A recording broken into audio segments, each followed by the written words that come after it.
they're doing. They're programming. They're programming all of us. We are so programmed we don't have an original thought in our heads. It's all coming from the media. But let's go back to the roles of a man and a woman. Now do this brief. Put both of them up, hon. This is a job of a man. Now, I don't want anyone to get a concept that we can't do both. We can do both. But God designed the men to provide food and shelter and education. They were to inform the children with knowledge about what goes on in the world. That's the man's responsibility, to teach his child how to function in the outside world, about laws, what's right, what's wrong, what's ethical, so that they have a good name for their children. They grow up and have a good name in the family. Protection.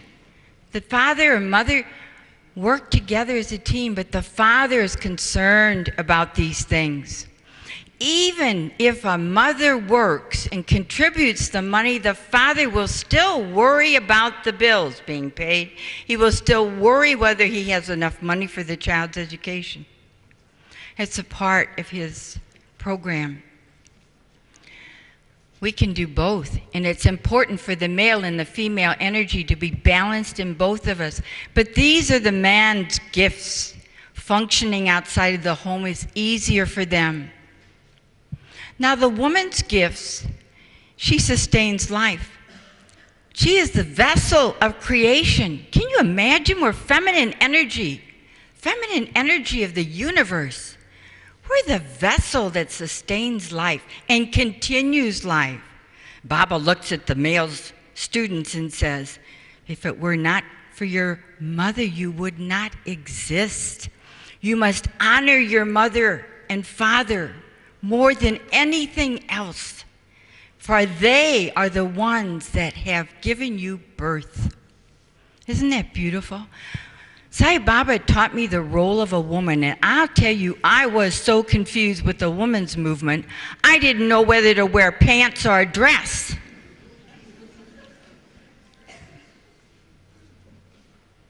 It was very confusing times, and many other countries are having the same confusion today.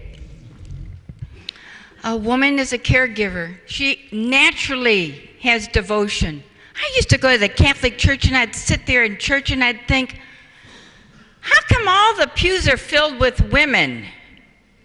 Where are the men?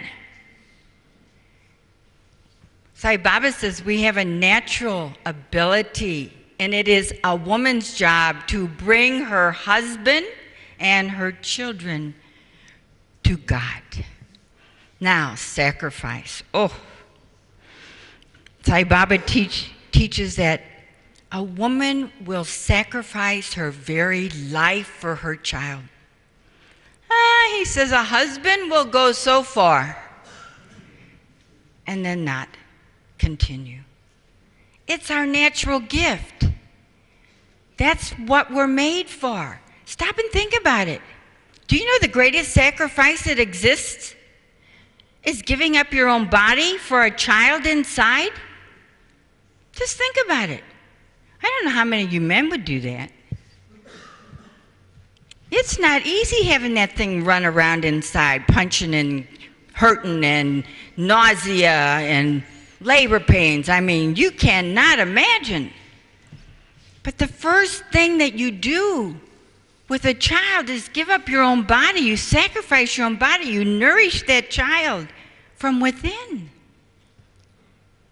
But we have to continue nourishing that child. It is the lifetime commitment. A lifetime commitment. You never get rid of the child. Even when they grow up and have kids, you're grandparents. Then you are examples. Now, let's see how this works. There's 4 steps to every action that we do. We have thoughts. Thoughts give rise to words. Words lead to deeds. Deeds bring consequences, and consequences give rise to more thoughts. We are not... I was just going to say, why is this here all of a sudden? Because this is where the family unit is breaking down. Spoiling, spoiling, spoiling. The media has come into our house. If a stranger knocked on the door and said, "Can I come in and live with you? Gee, can I tell your child what he should do? Should I sit there at the dinner table? Should I talk to him while he's doing his homework?" What would you say? You would say, "No, get out." I think probably the average TVs in Malaysia is probably 2 in every house. And I bet it's on at dinner time. You're tired, you're exhausted, I'll just turn the news on. Oh God, I gotta listen to that nonsense too.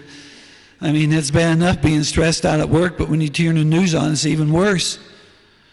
Because this is hard to believe, but in Bangalore recently, when I was there, they have more cable TVs than I have in Tampa, Florida. They got 70 channels of cable.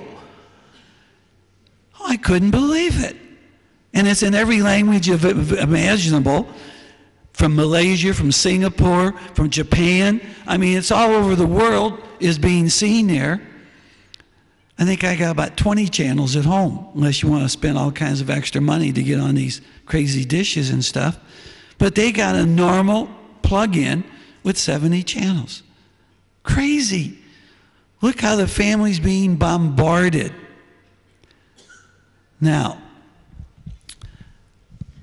you tell your child, you are not going to have that cake with chocolate ice cream unless you eat all your food on your plate. You had a thought, you had a word. Now why don't you tell what happens, mother? You've been working all day. You come home. Or you haven't been working out, but you've been running, taking the kids to ballet, you took them to the swimming class, you took them to t-ball, you took them to soccer. Oh, let's see, and maybe you had to get a shot, and you had to go fill out a form at school to get permission for him to go on this field trip. And you come home and you're pretty exhausted, and you just told the kid that Dr. Evie said you have to eat vegetables every day so you can have a healthy skeleton. And we know he's right. So, do you know the patience that it takes to outweight a child? That child will sit there and play around in those vegetables and won't eat that food. Everybody else is eating, you've done the dishes, and the kid's still sitting there.